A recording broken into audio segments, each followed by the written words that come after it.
नमस्कार, आप देख रहे हैं आज की ताजा खबर। मैं हूं आपके साथ पूजा। इस वक्त की बड़ी खबर के साथ शुरुआत करेंगे। पाकिस्तान में लश्कर का आतंकवादी हबीबुल्लाह उर्फ भोला खान उर्फ खान बाबा मारा गया है। हबीबुल्लाह को खैबर पख्तूनख्वा के टांग शहर में कल शाम गोली मार दी गई। इस बार भी किसी अज्ञात बंदूकधारी हमलावर ने इस आतंकवादी को अपना निशाना बनाया है।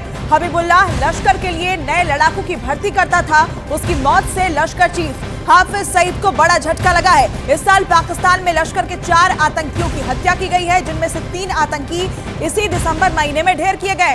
पाकिस्तान के आतंकियों के दिलों में अज्ञात बंदूकधारी का खौफ इतना ज्यादा बढ़ गया है कि सभी आतंकी संगठनों के आकाओं ने अपने प्रमुख आतंकियों को मस्जिदों में नमाज के लिए जाने पर फिलहाल रोक लगा दी है। यही नहीं, निकाह पार्टी में भी आतंकियों के जाने पर रोक लगा दी गई है, ताकि भीड़ का फायदा उठाकर कोई हमलावर उन्हें निशाना न बना पाए।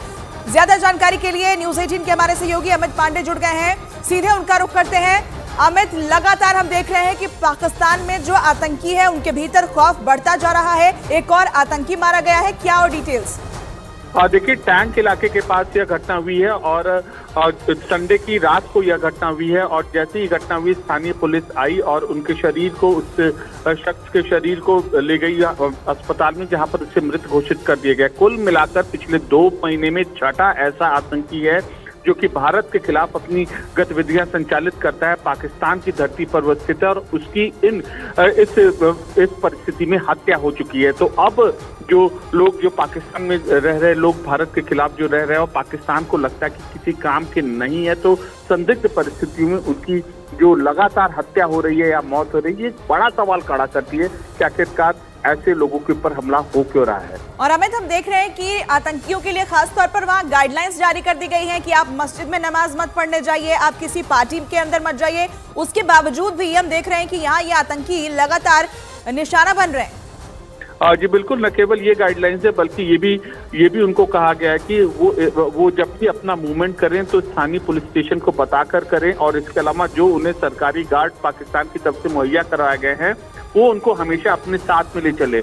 और इन सब चीजों का पालन हो रहा है। बावजूद इसके जब इनकी ये हत्या होती है तो यह बहुत बड़ा शक और सवाल खड़ा करता है, आखिरकार वहां पर उनको कौन मार रहा है। बिल्कुल अमित, कई सवाल इसके बाद खड़े होते हैं। शुक्रिया आपका जानकारी के लिए। लेकिन इस बीच आपको ये बताते हैं कि पाकिस्तान में इस साल कितने आतंकियों की हत्या की गई है। एक एक करके आप ये जानकारी देखिए और क्यों आतंकियों के बीच खौफ है। अब जब ये डेटा देखेंगे तो आपको समझ में आएगा, क्योंकि लगातार पाकिस्तान में इन आतंकियों को निशाना बनाया जा रहा है। दिसंबर 2023 लश्कर आतंकी हबीबुल्लाह की गोली मारकर हत्या कर दी गई, जिसकी बात हम कर रहे हैं। दिसंबर में ही लश्कर आतंकी अदनान अहमद की भी हत्या कर दी जाती है। अज्ञात बंदूकधारी हत्या करते हैं।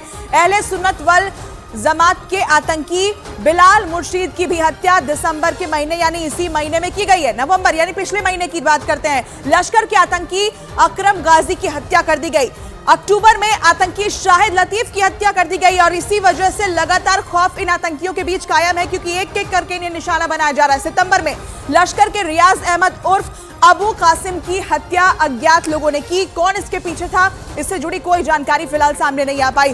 फरवरी 2023 में हिजबुल्लाह के आतंकी बशीर अहमद पीर की हत्या कर दी गई। और यही वजह है कि आतंकियों के अंदर डर बैठा हुआ है। फरवरी 2023 में अलबद्र के पूर्व कमांडर सैयद खालिद रजा की हत्या यहां पर कर दी गई। मार्च महीने की बात करते हैं तो वहां पर आतंकवादी सैयद नूर शालोबर की हत्या कर दी गई। एक एक करके आप देखिए, हर महीने में यहां कोई ना कोई आतंकी मारा जा रहा है। और यही वजह है कि जो पाकिस्तान में छिपे आतंकी हैं वो खुद को महफूज नहीं मान रहे।